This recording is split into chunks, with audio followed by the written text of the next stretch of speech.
à Luanda, mais malheureusement, Kagame n'a pas répondu, présent à l'invitation, alors que l'appel a été lancé depuis.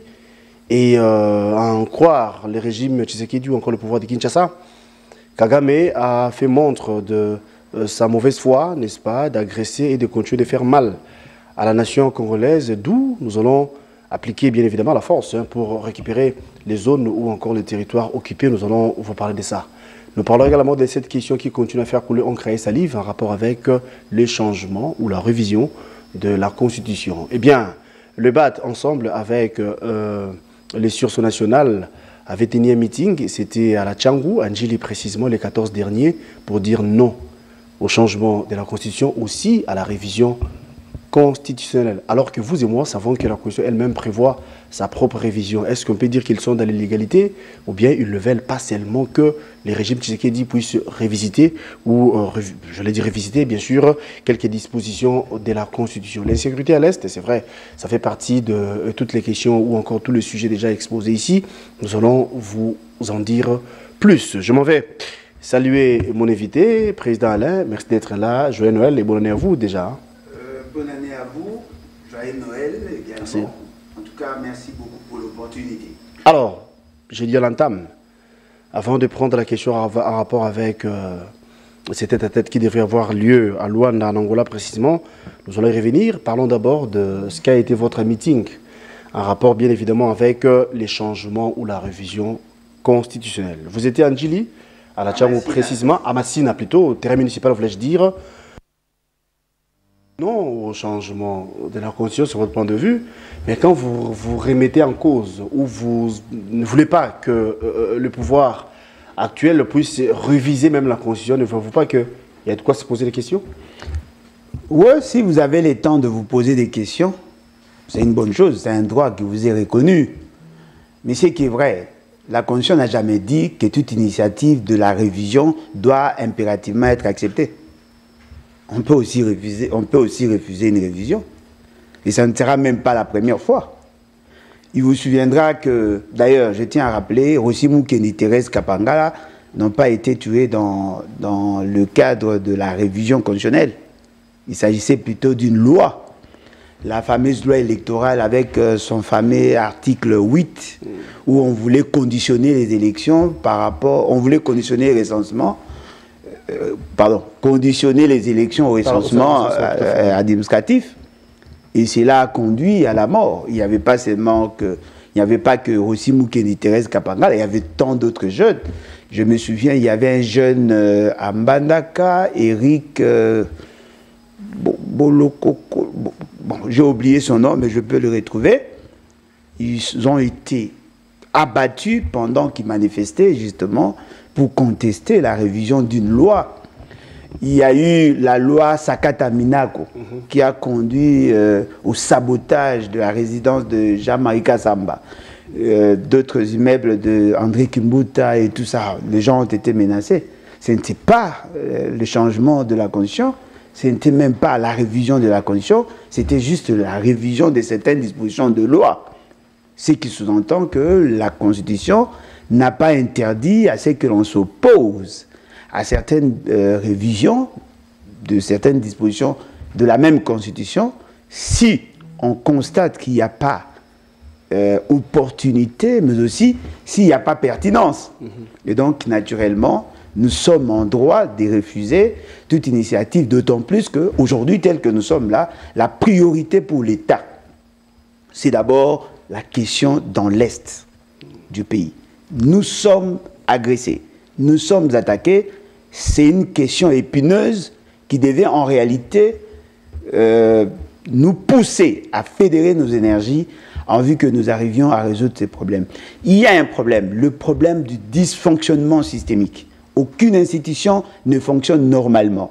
Il y a un problème de crise socio-économique. Tout le monde sent que le pays n'est pas dirigé. Ça, ce sont des priorités. Et après, s'il y aura nécessité de faire un état des lieux ou sinon un diagnostic profond de la situation de l'État, c'est en ces moments-là que l'on pourrait éventuellement dégager toute initiative de la révision de la Constitution.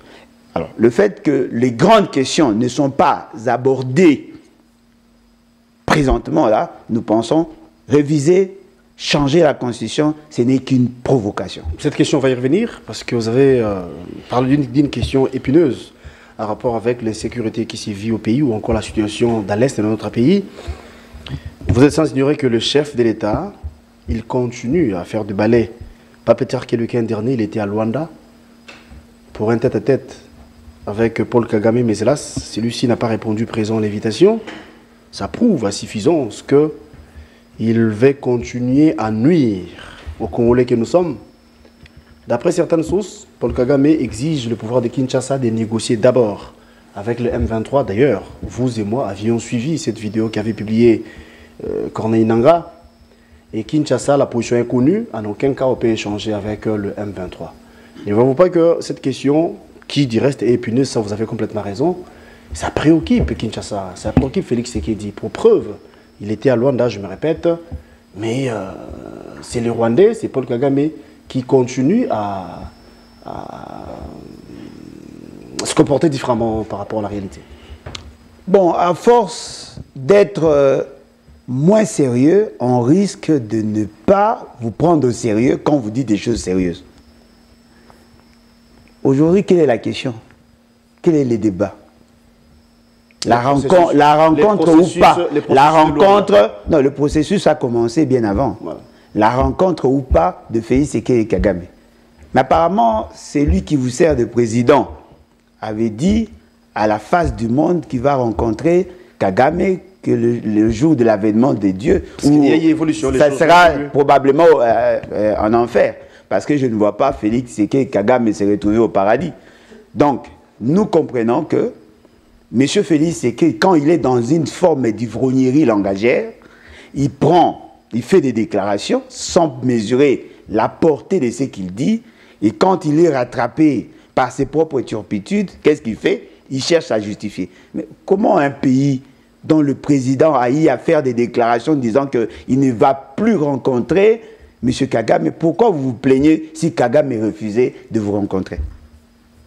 Non, on ne se plaît pas. Alors, s'il n'y a pas de problème, si personne ne se plaint... On a exposé la réalité face à l'humanité, que Kagame ne fait pas la paix. Voilà. C'est ça, c'est plaindre en fait. Non, mais attendez. Ce n'est pas se plaindre. Est-ce que pour que nous ayons la paix dans ce pays... Dire la vérité, ce n'est pas... voilà, de contre-vérité, oui. Vous avez dit que vous n'allez pas rencontrer Kagame. Il y a des gens qui vous ont applaudi, qui ont applaudi M. Félix Tshisekedi. Et aujourd'hui, vous dites, non, voilà, pourquoi Kagame a-t-il refusé de vous rencontrer? Mais vous oubliez qu'il y a eu une médiation du président angolais. Non, mais attendez. Ça a commencé bien avant. Africaine pour qu'il y ait cette... ça a commencé bien avant. Pendant que M. Félix est entré dans cette ivrognerie langagière, je tiens à vous rappeler qu'il était déjà dans un processus. Et alors, pourquoi l'avoir dit? Parce qu'il y a des gens qui l'ont pris au sérieux. Moi, je savais que ce monsieur ne peut jamais être sérieux. S'il vous plaît, quand vous dites que on ne pouvait plus rencontrer Kagame ou encore le chef de l'État... Non, moi je l'ai dit. Non, le chef de l'État l'avait si bien dit. Quand vous parlez chef de l'État, vous faites allusion à qui? Vous n'avez peut-être pas tort, mais du moins, comme je dis il y a peu, il y avait évolution. Alors aujourd'hui... évolution. La rencontre n'a pas eu lieu. Oui, alors? Laissez-moi. C'est quoi l'opportunité de cette rencontre? Parce que déjà au départ, c'est lui qui est supposé vous répondre. J'ai évoqué la question parce que vous avez parlé d'une question épineuse en rapport avec les sécurités. Et voilà pourquoi la rencontre plutôt devrait avoir lieu, mais hélas. Mais sinon, vous avez dit à l'entame que la Constitution ne sera pas changée, encore moins révisée. C'est votre droit. Parce que vous êtes Congolais, ça c'est vrai. Laissez aussi les autres le droit de se manifester. Manifester pour dire quoi? Que les camps Union Sacrée, déjà, a commencé à battre campagne pour sensibiliser la population au point de changer ou de refuser. Personnellement, j'ai suivi l'actuel ministre de la Justice. Constant Moutamba était un... Donc, vous fouillez la question sécuritaire? Parce qu'apparemment, nous rentrons encore sur la question de la révision ou changement de constitution, alors que nous étions déjà en train de parler d'une question épineuse. Je n'ai pas dit que l'on ne doit pas trouver de solution par rapport à la problématique sécuritaire. Je dis, M. Félix Tshisekedi n'étant pas sérieux dans ce qu'il fait, il rend ridicule toute la République. Il est en train de jeter de l'opprobre. Je ne vous permettrai pas de dire ça. Non, mais effectivement, la République devient ça. Par contre, le chef de l'État... Non, mais pourquoi vous l'appelez chef de l'État? Il sert à quoi? Ça sert à quoi de l'appeler chef de l'État alors qu'apparemment, le monsieur ne répond pas au profil d'être chef de l'État? Ça, c'est vous qui le dites. Ah, mais je le dis parce que je le sais. Le président de la République, il est le chef de l'État. Je veux dire qu'il avait dit, et c'est ce que nous observons, nous sommes sur tous les fronts. Non, on n'est pas sur tous les fronts. Le processus de Luanda, ça fait partie de la diplomatie. N'est-ce pas?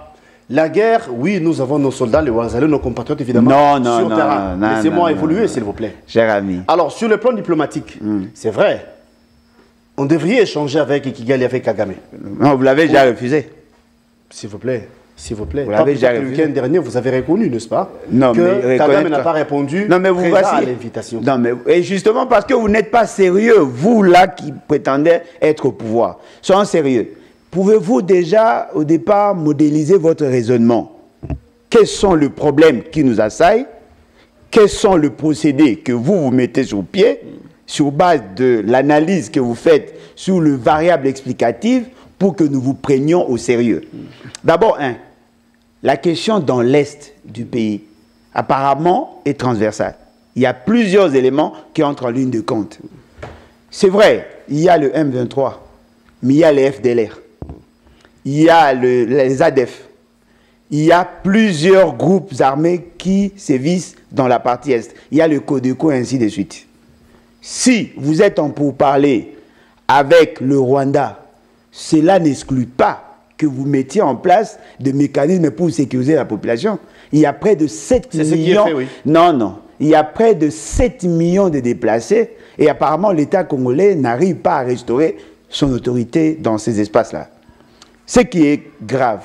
Vous, gouvernement de la honte, vous avez pris la résolution d'aider le Rwanda à se débarrasser des FDLR. Vous avez signé un document. Pouvez-vous nous brandir le document que le Rwanda a signé pour neutraliser les M23? Je ne sais pas si ces documents-là existent. Vous prenez des engagements au nom de l'État, mais le Rwanda n'a pas pris des engagements sur vous.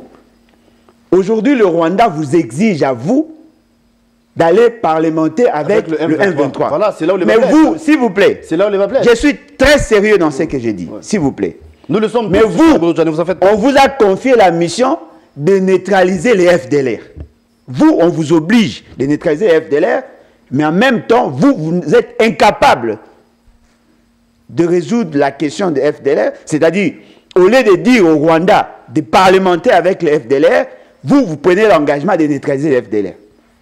Et pour le M23, le Rwanda n'a jamais pris de résolution ou des engagements à neutraliser les M23. Mais comment êtes-vous arrivé à tirer une telle conclusion? Parce que nous sommes deux États distincts. Un État dit il y aurait chez vous des rebelles qui menaceraient le Rwanda. Chez vous, vous avez des gens venant du Rwanda qui ont eu à formater un groupe ici, chez nous, qui sévit ici chez nous. C'est-à-dire que nous avons, nous, deux obstacles, deux problèmes dans notre territoire, mais c'est le Rwanda qui nous dicte le comportement que nous devons afficher vis-à-vis de ces deux-là. Vous, vous servez à quoi? Vous servez à rien. Alors, ce que vous oubliez parfois, dans une négociation, il y a toujours des concessions. Non, mes chers amis, non, concession... Vous avez eu le temps de parler, non, laissez-moi aussi vous relancer, parce que ce qui est vrai, ce n'est pas un débat. Par contre, moi, je vous pose des questions. J'ai pris des concessions dans le sens où la dite négociation, nous voulons mettre fin à l'insécurité qui sévit à l'Est. Vous et moi savons également que c'est le Rwanda qui est derrière tout ça.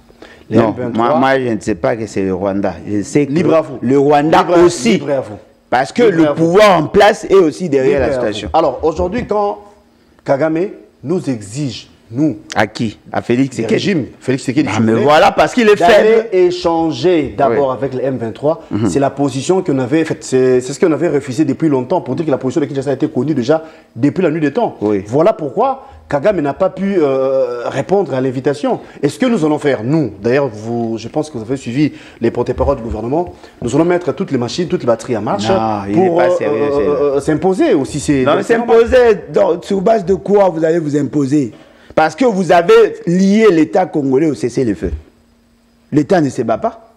Non, le cessez-le-feu, vous n'avez peut-être pas tort. Non, mais effectivement. Parce que il ne faut pas désorienter ceux-là qui nous suivent. Non, non. Quand vous parlez de cessez-le-feu, il faut dire que la décision était venue, non pas de Kinshasa, encore moins de Kigali, mais plutôt ça fait partie de ces processus. Ce qui dit, il y a une organisation, je parle de l'Union africaine, au nom de l'Angola bien sûr, donc nous parlons de ces processus de Luanda, et il y avait des résolutions qui ont été prises. Oui. Alors, nous jusqu'ici, le Rwanda était soumis à quelle obligation? Nous continuons. Le cessez-le-feu, bien sûr. C'est le feu. Le Rwanda a la guerre chez lui. Quand on dit les Rwandais, on fait allusion au 23. Quand on dit les Rwandais, on fait allusion à la sécurité qui s'est donc le groupe rebelle. Non, mais apparemment, vous désorientez la norme. Quelle norme? Mais vous parlez de cessez-le-feu, non? Non, mais attendez. Qui vous dit que moi, je soutiens le cessez-le-feu? Moi, je ne l'ai pas dit. Non. Je n'ai pas. Ici, ce n'est pas question de soutenir cessez-le-feu ou pas. Non, mais comprenez d'abord ce que moi je veux dire. Dans le sens où c'était des résolutions qui ont été prises par rapport aux échanges. Non, mais c'est ridicule de dire ça. Nous sommes un État souverain. C'est ridicule de dire ça. On ne peut pas nous interdire de nous défendre. C'est-à-dire que dans votre logique, ces pouvoirs de la honte, quand ils prennent des décisions irréfléchies, nous devons soutenir au risque de désorienter l'opinion. Moi, je viens désorienter l'opinion. D'abord, nous n'étions pas obligés de signer le cessez-le-feu. On n'a pas signé le cessez-le-feu avec le M23, on a signé le cessez-le-feu avec le Rwanda. Ça n'a pas de sens. Ça n'a pas de sens parce que le Rwanda, formellement, ne reconnaît pas le M23 comme son bras séculier. Nous devons continuer à faire la guerre. On ne peut pas lier nos militaires en leur disant non, voilà, il faut observer le cessez-le-feu. Quel cessez-le-feu? Parce que le Rwanda n'a jamais avoué ouvertement que c'est lui qui nous faisait la guerre.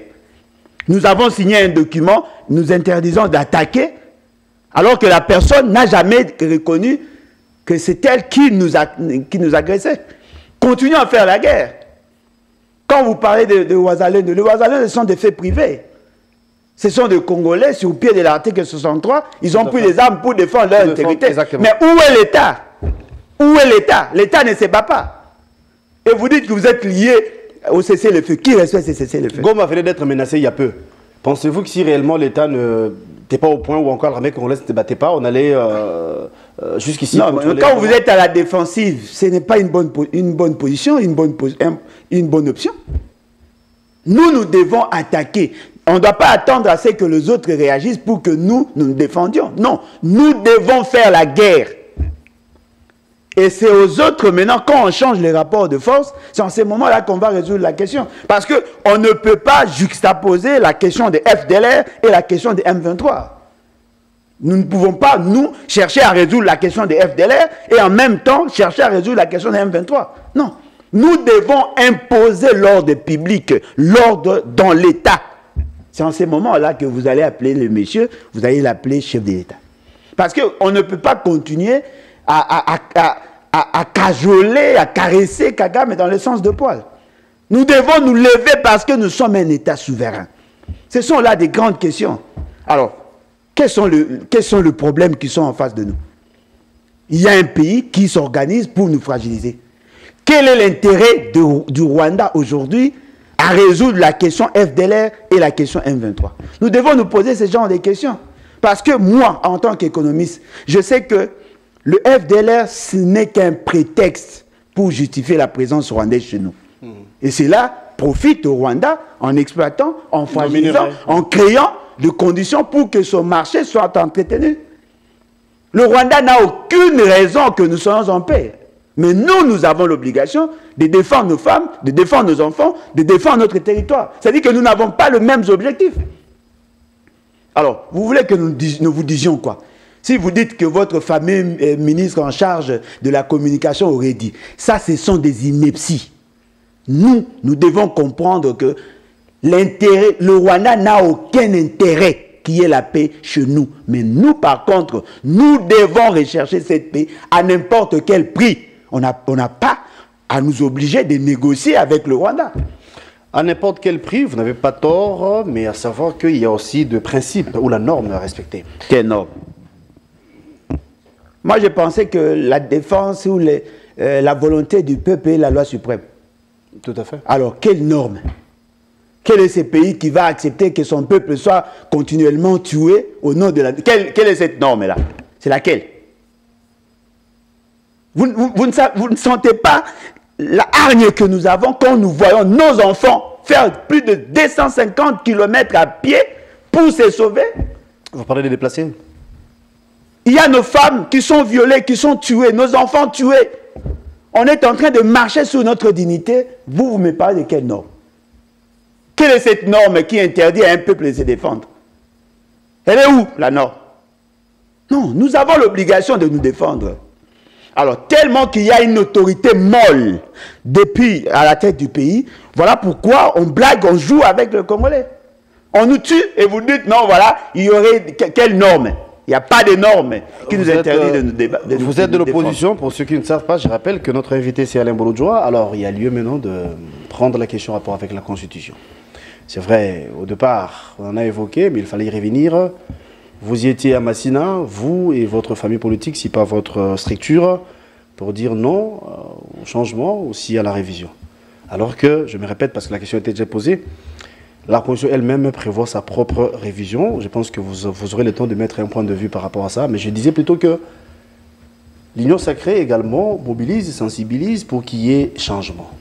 Vous avez eu le temps de suivre l'adresse de la nation quand le chef de l'État était devant une chambre réunie en congrès. Au sujet de la révision, le chef de l'État, il avait parlé de réflexion profonde. Il avait dit, l'autre fois d'abord, qu'il mettra en place une commission. C'était prévu pour le mois de janvier, donc l'année prochaine. Mais cette fois-ci, il a dit, il a fait appel, n'est-ce pas, à la sagesse de tous les Congolais, de se mettre ensemble, de réduire les dégâts ou les failles qui sévissent dans la Constitution. Donc on suppose, en tout cas, là je réfléchis à haute voix, on suppose que le chef de l'État parle également de la révision et non du changement. Votre point de vue? Déjà, moi je ne le prends jamais au sérieux, parce que je ne vois rien de bon qui puisse sortir de lui. Cher ami, qui a lancé les débats sur les changements? C'est le mal, quand il y a déjà des préjugés au départ. Non, mais attendez. Eh bien, quel préjugé? Quel préjugé? Quel préjugé? Non, quand vous dites que tout ce qu'il va sortir de lui... Non, mais rien de bon ne peut sortir des faits. Alors qu'il y a des choses bien comme quoi, par exemple? Il y en a beaucoup, mais sinon, ce n'est pas ça la question. Comme quoi, par exemple? Nous parlons Constitution. Non, comme quoi? Dans quel secteur? Comme quoi? Non, soyons sérieux. Soyons sérieux. Soyons sérieux. Je pense que si nous ne sommes pas sérieux, le pays va rester dans le gouffre et ce n'est pas intéressant.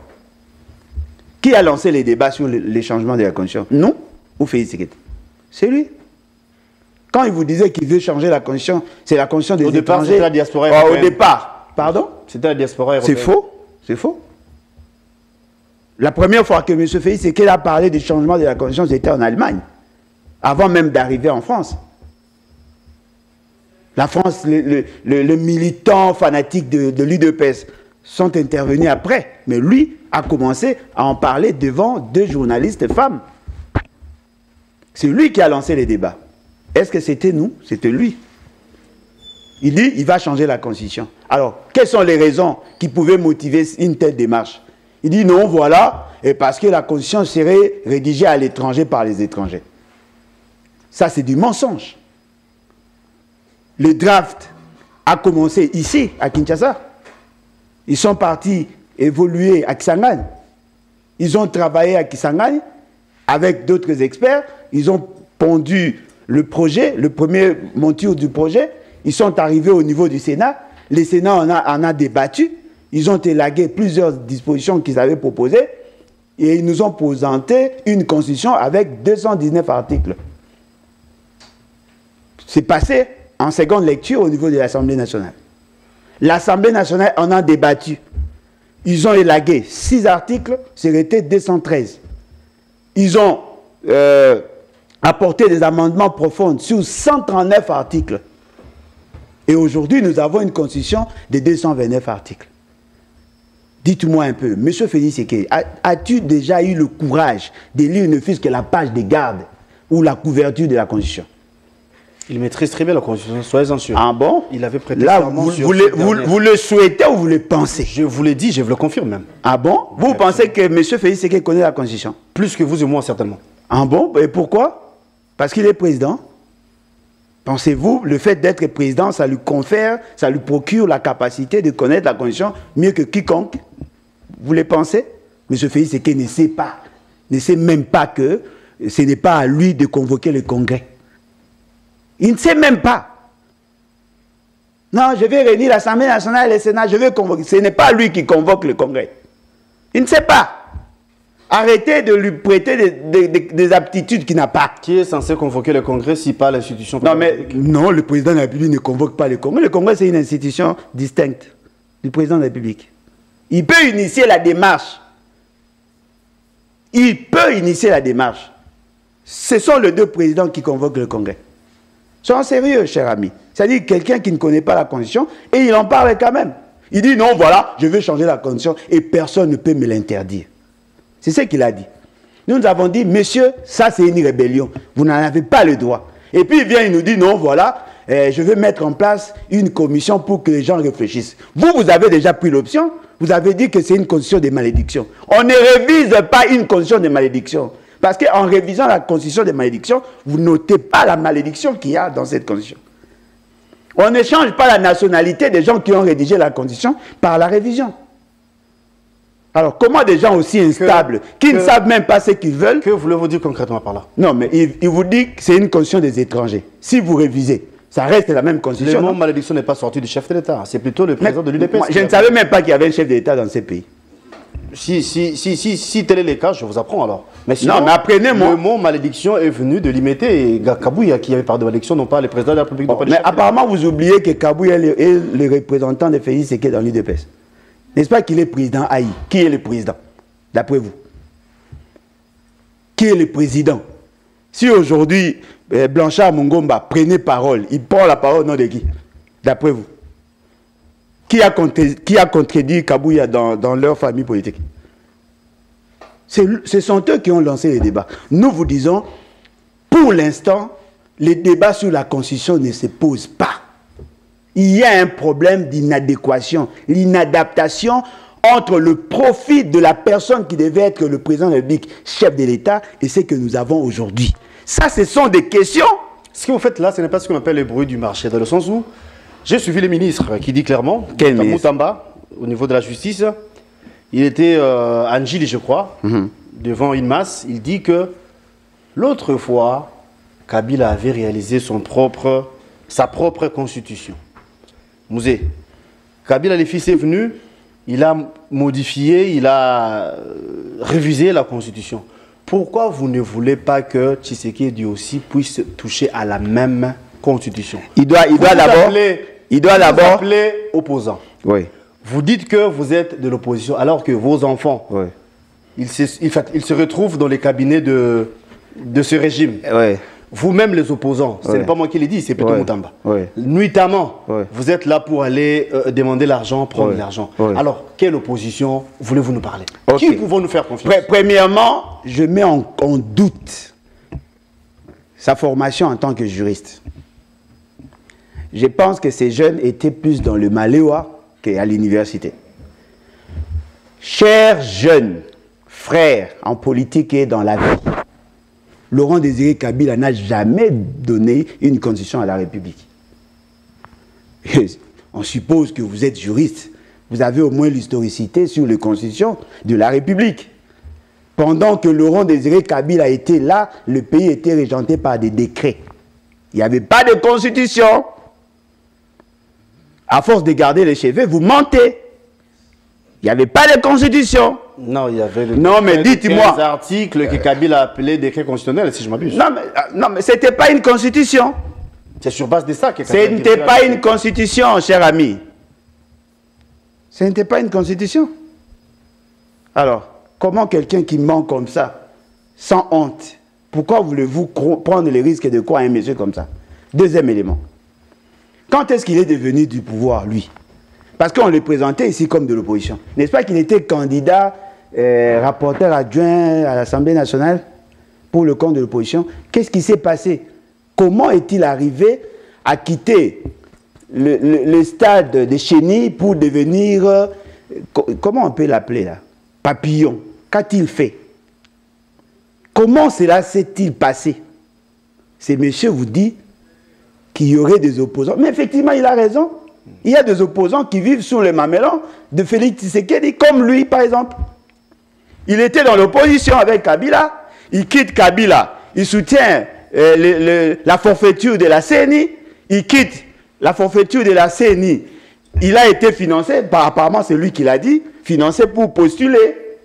Non, il lisait aux autres opposants, pas non, mais cher ami, discours. Non, il n'y a que lui qui est plus proche de Vous PSK. dites que vous êtes opposant alors que même la caution que vous avez versée lors des, lors des élections venait du régime du président Félix Tshisekedi. Non, je vous cite des noms alors. Les enveloppes que vous avez remis pour battre campagne venaient du président Félix Tshisekedi. Ouais, mais vos enfants se trouvent dans des cabinets des ministres du régime ou encore du pouvoir de Tshisekedi. Mais en quoi vous êtes opposant? Non, mais voilà pourquoi je vous dis. Le fait seulement qu'il est... Et non seulement ça, même les opposants, nuitamment vous allez chercher les enveloppes. Non, mais voilà pourquoi je dis ceci. Le fait seulement que c'est un menteur patenté, vous allez vous rendre compte qu'il n'a fait qu'une projection de lui. C'est lui, il parle de lui. Cher ami, Mouzitou, il est avec eux dans l'idée des démarches. A-t-il un enfant qui travaille dans un cabinet? Non. Fayoulou? Non. Moïse Katumbi? Ça, je sais pas. Non. Vous connaissez, vous savez bien que les fils de Moïse Katumbi, s'ils sont là, dans leur cabinet, on va les identifier facilement. Qui? Denis Sessanga? Mes enfants font l'université. Aucun de mes enfants n'a le droit de travailler pour l'instant. Parce que l'essentiel de ceux qui ont l'âge de travailler sont à l'université. Quel est cet opposant qui a un enfant qui travaille là-bas? Qui? Matata? Qui? Mais il n'y a que lui. C'est lui qui est là. Il prétend être le représentant de l'opposition au sein des institutions. C'est lui. Il avait dit d'ailleurs c'est lui le leader même de l'opposition. Non, mais quoi de plus normal? Leader de l'opposition au sein du gouvernement. Quoi de plus normal? Parce qu'il est dans la confusion. Il doit aller visiter son coiffeur. Parce qu'à force de garder... Quel rapport Non, mais je vous dis... La modestie, je vous en prie. Non, mais attendez. Quel rapport avec ses cheveux, avec sa coiffure? Mais les cheveux sont des ions négatifs. Si vous ne savez pas les gérer, ça peut aussi vous amener dans une forme de déviationnisme. Cher ami, citez-moi un opposant dont le fils travaille là-bas. Comme qui? Kabila? Qui? Il n'est pas sérieux. On dit, on donne l'argent aux gens la nuit. Cela veut dire, celui qui donne l'argent fait l'achat de conscience. C'est-à-dire qu'on achète la conscience des gens. Mais celui qui le fait, c'est qui? Qui donne l'argent la nuit? C'est qui? N'est-ce pas, ce n'est pas moral de donner l'argent aux gens pour faire semblant d'être des opposants? Quelle est l'intention quand on veut donner l'argent aux opposants? Soit entretenir la confusion ou sinon les acheter. Mais parmi ceux qui ont déjà été achetés, il en fait partie. Il est le seul opposant qui a été acheté ouvertement et tout le monde le sait. Il a été acheté parce que lui prétendait être dans l'opposition. Les Matembo et consorts, ils étaient avec lui, non? Lorsqu'on constituait le bureau de la CENI, il était là. Toujours en rapport avec la sécurité, il y a une question qui m'est venue. Ici, c'est ridicule. J'ai fait allusion à ces phénomènes Kuluna. Vous et moi vivons ici à Kinshasa. Oui. Je vous dis la vérité, pas plus tard qu'hier. Je suis allé rendre visite à un frère, ici seulement vers Funa, Bokassa, tout ça là, sur l'avenue là, non loin du marché, Soma Zigida, je crois. Devant moi, j'ai vu, j'ai bien dit, pas plus tard qu'hier dans la soirée, un jeune, il y a eu du désordre là avec les Kuluna, un jeune qui était molesté, massacré par les Kuluna. Je ne sais pas si il va survivre en tout cas. Quelques minutes après, il y a un monsieur, un paisible espion qui passait dans sa voiture, on l'a piqué le téléphone. Devant moi, donc 3 événements au même moment, à l'espace de 45 minutes, au max 1 heure. Après, une dame, une pauvre qui passait sur la moto, on l'arrache sa perruque. L'insécurité Kuluna. Nous en sommes victimes d'une manière ou d'une autre. Aujourd'hui, le gouvernement a pris l'option d'exécuter ces derniers. C'est-à-dire? C'est-à-dire, si on vous arrête, on vous attrape comme Koulouna, Oui. eh bien la sanction c'est la peine de mort. Oui. Je vous ai suivi dans une chaîne de la place, vous Alain Bolojwa. Vous vous opposez à ça, vous êtes contre. Contre Sinon, quoi? Contre l'exécution de Koulouna. Contre la peine de mort, la peine de mort infligée. Oui, là maintenant vous devenez clair. Sinon, oui. qu'est-ce que vous voulez? Alors que nous vivons dans l'insécurité, ne voyez pas que c'est aussi une manière d'effrayer ces inciviques-là, Oui. de nous donner ne serait-ce qu'un peu l'espace pour vivre en paix. Bon, là vous avez posé la question en tant que quelqu'un qui vit dans la société. Mais, de l'autre côté, des gens qui prétendent être des hommes d'État, qui réfléchissent comme des hommes de la rue. Moi, je pose juste des questions. Qui ont dit qu'on a transformé le Koulouna en bâtisseur? Kinshasa. C'est possible de faire ça? Alors, n'avons-nous pas Et des raisons? Non, s'il vous plaît, s'il vous plaît, si nous avons des résultats, c'est-à-dire qu'on arrive à socialiser le Koulouna pour en faire de bons citoyens, des bâtisseurs, continuons avec cet élan. Parce que là, on gagne doublement. Un, ce sont nos enfants. Et puis des deux, on va créer les conditions des travailleurs, on va élargir leur productivité, leur capacité à produire. Parce que quand vous tuez, vous mettrez fin à une vie. Deuxième élément. Vous avez cité plusieurs cas. Celui qui vole, on le tue. C'est celui qui vole un téléphone, on le tue. Celui qui vole les plantes, on tue. Mais celui qui vole l'argent dans le gouvernement, on les plébiscite comme meilleur père. Vous comprenez? C'est là où il y a une sorte de dichotomie. Moi, je n'ai jamais soutenu la peine de mort. Jamais. Parce que je considère que la vie est sacrée. Mais là, nous assistons à une sorte de folie.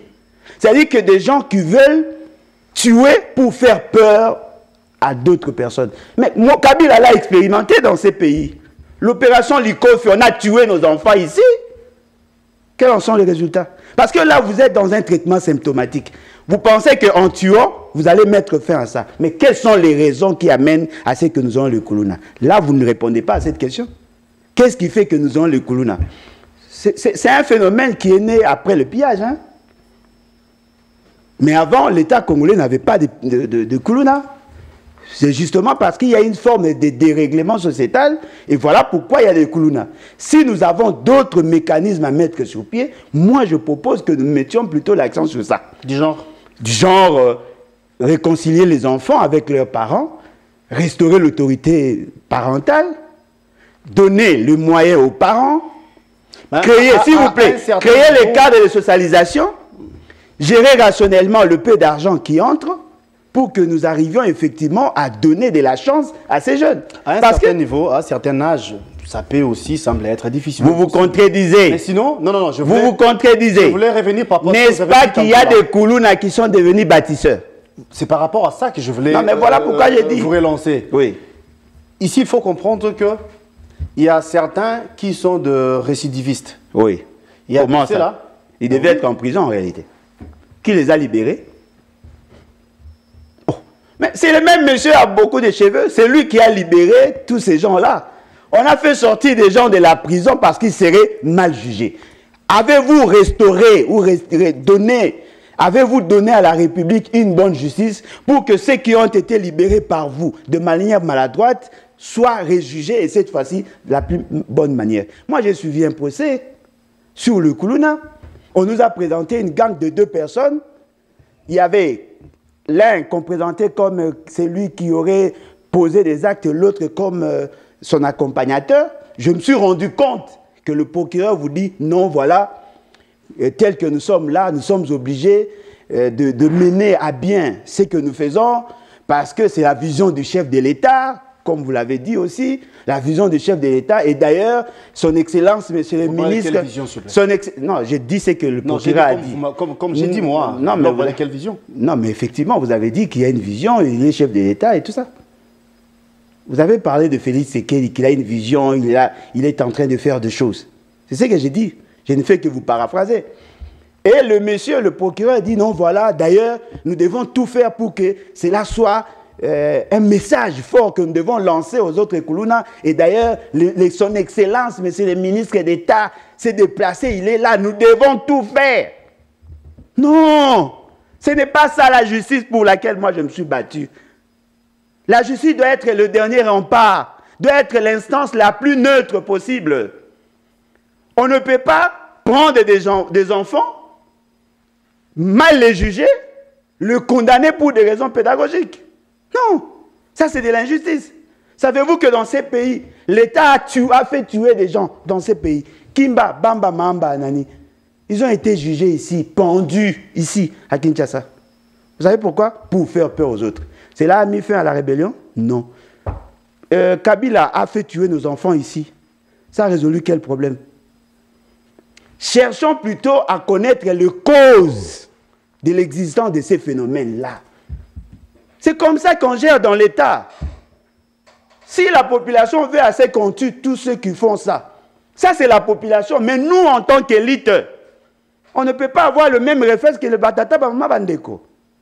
Comment l'État peut lever l'option de commencer à tuer des enfants alors qu'il y a possibilité de les récupérer? Il y a possibilité, ce sont nos enfants. Nous avons été irresponsables, nous devons le reconnaître. Comment les parents qui ont des difficultés, incapables de scolariser leurs enfants, incapables de prendre en charge leurs besoins existentiels, incapables de leur donner une bonne éducation, les parents sont dans l'incapacité d'éduquer. Vous commencez à tuer. Mais après-demain, ces parents-là vont continuer à reproduire, non? Alors, c'est ça la solution qu'on apporte? C'est-à-dire qu'il y a des gens qui ont une vision court-termiste, qui n'ont pas la capacité de pénétrer des grands dossiers, et voilà, on leur donne la possibilité de poser des actes sans réfléchir. Ça, c'est une bêtise. Ce n'est pas ça la solution. Si je trouve que les enfants ont des difficultés, je dois prendre le temps d'analyser les raisons profondes qui amènent que ces enfants soient là. Si on doit lever cette option, ça doit être à l'extrême. Ça ne peut pas être l'option que le gouvernement doit soutenir. Celui qui vole un téléphone, vous le tuez. Mais celui qui détourne 5 milliards 400 millions de dollars, vous le plébiscitez comme meilleur père. Celui qui détourne l'argent des militaires, vous le laissez. Mais les enfants des militaires, vous voulez les tuer. Ça n'a pas de sens. Ce sont nos enfants. Le fait seulement que ceux qui vous gèrent eux-mêmes ne respectent même pas leurs enfants, ils pensent qu'ils ont le droit de commencer à tuer. Je m'oppose, même si tout le monde sera d'accord. Je dis non. Ce n'est pas ça la meilleure des solutions. Ici, on doit d'abord comprendre le phénomène, les raisons, les facteurs, comment cela évolue pour que nous arrivions à résoudre le problème dans les racines. Et non, nous amener des traitements symptomatiques. Non, on va commencer à tuer. Mais si on s'est décidé de tuer les Koulouna, mais l'essentiel de ceux qui sont du gouvernement doivent être pendus. Il y a des voleurs parmi eux. Il y a des détourneurs. Des gens qui détournent même l'argent de l'armée. Qui n'a pas vu le vidéo qui circulait? On donne le boukari à un militaire, à une cuillerée à soupe dans l'autre main. Qui n'a pas vu ça? Ce sont les enfants qui ont détourné cet argent. Il y a des voleurs, le pays est géré par des détourneurs, de voleurs. Et pourquoi eux doivent-ils être sécurisés par la police? Et on doit commencer. Je ne dis pas que je soutiens le Koulouna, mais je pense que ce n'est pas la meilleure solution. Merci d'être venu, Alain Bolodjoa. Je rappelle que vous êtes le président de ce mouvement qu'on appelle le BAT. Merci à vous pour l'invitation. Cette structure qui s'intitule Sursaut national. Vous êtes de l'opposition. Merci d'avoir répondu à notre invitation. Merci à vous. Ça faisait longtemps, mais bon, vous êtes de retour. Donc, partie remise, on peut vous retrouver prochainement. Non, il n'y a pas de problème. Et surtout, merci d'être de notre ce matin. Surtout que M. Félix Tshisekedi ne tarira jamais de scandale. On viendra. Jamais. C'est la fin de l'émission. Merci à la réalisation de Brandon Milalou. Merci à Jires Mabeka. Nous disons merci comme ça à Pamphile Makanda qui était du côté de la régie. Merci à Alain Tchoukourou qui va présenter son émission juste après. Donc, lever la base plutôt. Merci d'être là. Merci à tout le monde. Vous êtes là du début comme à la fin. Le rendez-vous est pris pour demain. Avec le même plaisir, on va vous retrouver demain à 10 h. Pour les internautes, abonnez-vous à Nice Télévision. Abonnez-vous à la RTVC. Encore une fois de plus, Président Bolodjoa, merci d'être venu. C'est à moi de vous remercier. Merci.